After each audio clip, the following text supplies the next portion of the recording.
शेतकरी मित्रांनो नमस्कार। आज आपण जो व्हिडिओ करत आहे हा व्हिडिओ आहे की द्राक्ष बागेमध्ये ह्या वर्षी ज्या छाटण्या झाल्यात आणि छाटणीनंतर कोणत्या प्रकारच्या समस्या येत आहेत किंवा द्राक्ष बाग छाटताना नेमक्या आपण कोणत्या प्रकारची काळजी घ्यावी या संदर्भातला किंवा छाटणी कशी घ्यावी या संदर्भातला हा आजचा व्हिडिओ आहे मित्रांनो। तर मित्रांनो नमस्कार, मी विशाल पाटील आणि तुमचं सगळ्यांचं स्वागत आहे स्वामी समर्थ कृषी उद्योगी आपल्या यूट्यूब चॅनलमध्ये। मित्रांनो आपण हे जे व्हिडिओ तयार करतो हे video Swami Samarth agree consultancy आणि स्वामी समर्थ कृषी उद्योग या फर्मच्या सभासद शेतकऱ्यांच्यासाठी आहेत, हे तर तुम्हाला सगळ्याला माहितीच आहे। मित्रांनो यावर्षी काही रील्स व्हायरल होत आहेत, म्हणजे आता रील्स व्हायरल होण्याचा एक ट्रेंड आला आहे आणि आपल्याही फील्डमध्ये त्या पद्धतीच्या काही रील्स व्हायरल होत आहेत। आणि या रील्स कशा आहेत तर बागेमध्ये पूर्णपणे पाणी साचलेलं आहे, मग कोणतर काडी छाटत आहे, मागं कोणतर महिला पेस्ट लावत आहे आणि मग त्याला गाणं लावलेलं आहे त्या रीलला की मोठी लढाई येईल आणि काही ठिकाणी मोठी लढाई येईल असं गाणं आहे, काही ठिकाणी संघर्षाची गाणी आहेत। तर मित्रांनो काही गोष्टी समजून घेणं गरजेचं आहे।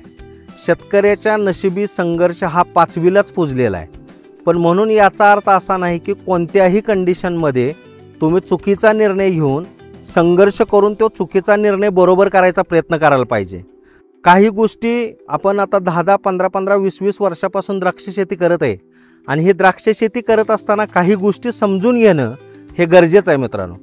तर सगळ्यात पहिलं जर तुम्ही माझ्या चॅनलवरचा छाटणी पूर्व तयारी काय असायला पाहिजे किंवा ती कशी करायला पाहिजे या संदर्भातला व्हिडिओ बघितला नसेल तर सगळ्यात पहिला तो व्हिडिओ बघा, म्हणजे छाटणीच्या अगोदरची तयारी कोणत्या पद्धतीनं करायची हे तुम्हाला समजून जाईल। यानंतर छाटणी करत असताना मी आज पुन्हा एकदा सांगतोय की तुमच्याकडे कितीही क्षेत्र असू दे तरीसुद्धा तुम्हाला तुमच्या बागेची छाटणी घेत असताना जोपर्यंत तुमच्या मातीमध्ये प्रॉपर वापसा असणार नाही तोपर्यंत तुम्हाला छाटणी घेण्याचा अधिकार नाही मित्रांनो। जर तुमच्या मातीमध्ये प्रॉपर वापसा नसेल आणि अशा कंडिशनला तुम्ही जर बाग छाटली तर त्या छाटलेल्या बागेमध्ये तुमच्या फुटी या खूप स्लो बाहेर येतील किंवा त्याच्या स्टेजेस खूप मागे राहतील आणि फुटीच्या स्टेजेस मागे राहणं म्हणजे तुमची बाग हमखास गुळीघाडावर जाणं हे त्याचं लक्षण आहे। आणि ही गोष्ट जर घडायची नसेल तर तुम्ही या वर्षीच्या छाटणीचं नियोजन करत असताना तुम्ही सगळ्यात महत्त्वाचं तुमच्या मातीमध्ये वापसा आहे की नाही ही परिस्थिती पहिल्यांदा चेक केली पाहिजे आणि तुमच्या मातीमध्ये वापसा असेल अशाच वेळी तुम्ही छाटणीचं प्लॅनिंग केलं पाहिजे। आता द्राक्षबाग छाटत असताना पुन्हा एक कॉमन समस्या आहे, जसं आपण आपल्या व्हिडिओमध्ये सांगतो की आम्ही आमच्या इलॉंगेटेड व्हरायटीमध्ये आम्हाला गळकुजीची समस्या येते, या अनुषंगानं इत्रेलचा उपयोग करत नाही। पण ज्या व्हरायटी गळकुजीसाठी स्टर्डी आहेत किंवा ज्या शेतकऱ्याचा पूर्वानुभव गळकुजीसाठी त्यांना एवढा त्रास होत नाही अशा शेतकऱ्यांनी त्यांच्या बागेमध्ये इत्रेलचा उपयोग करायला हरकत नाही। पण इत्रेलचा उपयोग केल्यानंतर तुमच्याकडे किती दिवसाचा टाईम राहतो हे सुद्धा तपासून बघणं गरजेचं आहे। इत्रेलचा डोस घेत असताना मित्रांनो हा पुन्हा तुमच्या बागेमध्ये असणाऱ्या निरोगी पानांच्या पर्सेंटेजवर इत्रेलचा डोस घ्यायचा आहे। आणि या सगळ्याच्या नंतर ज्यावेळी तुम्ही पानगळ झाली किंवा तुम्ही हातानं पानं काढली त्यावेळी तुम्ही तुमची बाग ॲक्च्युली छाटणार आहेत, या छाटणीच्या वेळेला यावर्षी सगळीकडे जे काडीचे रिपोर्ट सांगतात किंवा आत्तापर्यंत अगोदर छाटलेल्या बागायतदारांचे रिपोर्ट सांगतात ते हे सांगतात की सपकेनचा टायगर बर्ड आणि त्याच्या पुढं 1 ते 2 डोळा किंवा त्याच्या मागे एखादा दुसरा डोळा याच ठिकाणी तुम्हाला पाहिजे असलेला सशक्त आणि जोमदार घड मिळत आहे। म्हणून छाटणी करत असताना तुम्ही तुमच्या मजुरांना या पद्धतीच्या सूचना प्रॉपर देणं आणि ह्या सूचना देण्यासाठी तुमचा कॉन्फिडन्स वाढण्यासाठी तुम्ही जर काडीची तपासणी करून घेतली तर तुमचा कॉन्फिडन्स अजून वाढू शकतो की तुम्हाला नेमकी कोणत्या डोळ्यावर छाटणी घ्यायची आहे। कारण यावर्षी एक्सेस डोळ्याची छाटणी अतिरिक्त डोळ्यांना फुटायसाठी जास्त त्रास देण्यासारखी आपल्या द्राक्षवेलीची परिस्थिती नाही, म्हणून मोजके डोळे वेलीला कमी त्रास हे गणित असणार आहे तुमच्याकडे मिळणाऱ्या सशक्त आणि जोमदार घडाचे। म्हणून या वर्षीची छाटणी घेत असताना तुम्ही ही गोष्ट प्रकर्षानं लक्षात घेतली पाहिजे मित्रांनो। त्याचबरोबर मित्रांनो छाटणी झाल्याबरोबर तुम्ही एखादा दिवसाचा गॅप द्यायला पाहिजे, जेणेकरून काडीमधनं जे पाणी बाहेर पडणार आहे ते पाणी पडून दिलं पाहिजे आणि त्यानंतर तुम्ही पेस्टिंग करायला पाहिजे। पेस्टिंग करत असताना डॉर्मेक्स, काव पेस्ट आणि थोडंसं M45 म्हणजे 15 लिटर पाणी, 5 किलो काव पेस्ट, 1 लिटर डॉर्मेक्स आणि 100 ते 200 ग्राम M45 या पद्धतीचं पेस्टिंग तुम्ही व्यवस्थित करायला पाहिजे।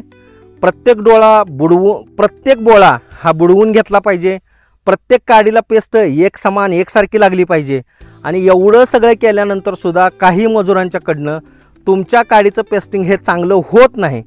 ते होण्यासाठी तुम्ही जाणीवपूर्वक लक्ष द्यायला पाहिजे आणि हे करून सुद्धा पुढच्या दिवशी तुम्ही 100 लिटर पाण्यासाठी 4 लिटर डॉर्मेक्स किंवा ओंकार किंवा वेकअप किंवा तुमच्याकडे जो कोणता हायड्रोजन सायनामाइडचा ब्रँड मिळत असेल तो 100 लिटर पाण्यासाठी 4 लिटर हायड्रोजन सायनामाइड आणि याच्याबरोबर चांगल्या कंपनीचं म्हणजे जसं इको ॲग्रोचं ब्रेकथ्रू नावाचं स्टिकर येतं, अशा पद्धतीचं स्टिकर याचा उपयोग करून स्पीड कमी ठेवून, प्रेशर कमी ठेवून 1 एकरला मित्राच्या ब्लोअरला साधारणपणे 150 लिटर पाणी फवारणीसाठी लागतं।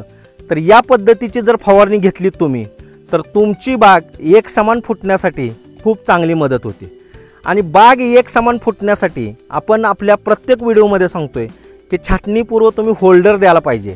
तर होल्डर दिल्यानंतर आणि होल्डर दिलं नसताना त्याचे काय परिणाम मिळतात हे मी या व्हिडिओच्या पुढच्या भागात तुम्हाला सांगतोय मित्रांनो। तर आता मित्रांनो, ही जी दिसत असलेली बाग आहे तुम्हाला, ही माझ्याच गावातली बाग आहे। या बागेची छाटणी ही 24 सप्टेंबरची पेस्ट आहे, म्हणजे 23 सप्टेंबरची हिची छाटणी आहे, 24 सप्टेंबरची हिची पेस्ट आहे आणि ही अनुष्का व्हरायटीची बाग आहे। माझ्या गावामध्ये ज्या शेतात मी आता उभा आहे किंवा ज्या शेतातली बाग आहे, या बागेमध्ये मातीची लेवल बघाल तर जनरली 6 इंचापेक्षा जास्त खोल माती नाही, म्हणजे माळरानाची हलक्या प्रतीची अशी जमीन असताना ही बाग फुटायला एवढा त्रास किंवा एवढं याच्यामध्ये व्हेरिएशन दिसत आहे। आणि या पुढची ही जी बाग आहे मित्रांनो, ही बाग भिलवडी हद्दीतील चितळे डेअरीच्या पाठीमागं माझे एक शेतकरी आहेत जगताप म्हणून, यांची आहे। ही माती खोल काळी आहे, म्हणजे भिलवडीच्या परिसरातील कोण शेतकरी असतील किंवा तुमचे कोण ओळखीचे असतील तर त्यांना विचारा। या ठिकाणी 20 फुटापर्यंत खोल काळी माती आहे। या ठिकाणची ही बाग आहे। याही बागेची छाटणी 23 सप्टेंबरची आहे, याही बागेची पेस्ट 24 सप्टेंबरची आहे। आणि या शेतकऱ्यानं मात्र आपल्या शेड्यूलप्रमाणे ज्या ज्या गोष्टी आपण करायला सांगतोय त्या सगळ्या केलेल्या आहेत आणि यांची व्हरायटी ही कृष्णा सीडलेस आहे। मगाशी जी मी माझ्या गावातली बाग दाखवली ही अनुष्का व्हरायटी आहे। अनुष्का ही पांढरी व्हरायटी आहे, फुटण्यासाठी सोपी व्हरायटी आहे, तरीसुद्धा तिथं स्टेजेस मागे आहेत। कृष्णा ही व्हरायटी काळी आहे आणि फुटण्यासाठी थोडी तिचा फुटण्याचा कालावधी हा जास्त असतो, तरीसुद्धा ती तुम्हाला या चित्रात कशी दिसते तशी ती फुटलेली आहे। म्हणून छाटणीपूर्व 2 गोष्टी हमखास करायच्या आहेत। याच्यामध्ये एक, होल्डरचं ॲप्लिकेशन न चुकता करायचं आहे आणि 15व्या 16व्या दिवशी ज्या दिवशी तुमचे घड जिरण्याची समस्या आहे अशा वेळी घड जिरू नये म्हणून अगोदरच मातीमध्ये मायकोरायझा नावाची बुरशी, जे कोर्टेवा कंपनीचा मायकोप नावाने येतं, हा प्रोडक्ट एकरी 1 किलो, त्याच्यासोबत फॉस्फरस रिलीजर आणि मातीतले कोणतेही रोग फुटलेल्या फुटीवर जाऊ नयेत म्हणून फंगो, तर हे 2 ॲप्लिकेशन सोडल्यानंतरच मित्रांनो द्राक्ष बागेची छाटणी घ्यायची आहे। माझा हा व्हिडिओ तुम्ही कुठनं बघताय या बाबतीत मला कमेंट करा। माझ्या या व्हिडिओच्या बाबतीत जर तुम्हाला काही प्रश्न असतील तर मला कमेंट करा। माझा हा प्रयत्न आवडला तर माझा चॅनल सबस्क्राईब करा, माझा व्हिडिओ जास्तीत जास्त लोकांच्यापर्यंत शेअर करा। धन्यवाद मित्रांनो।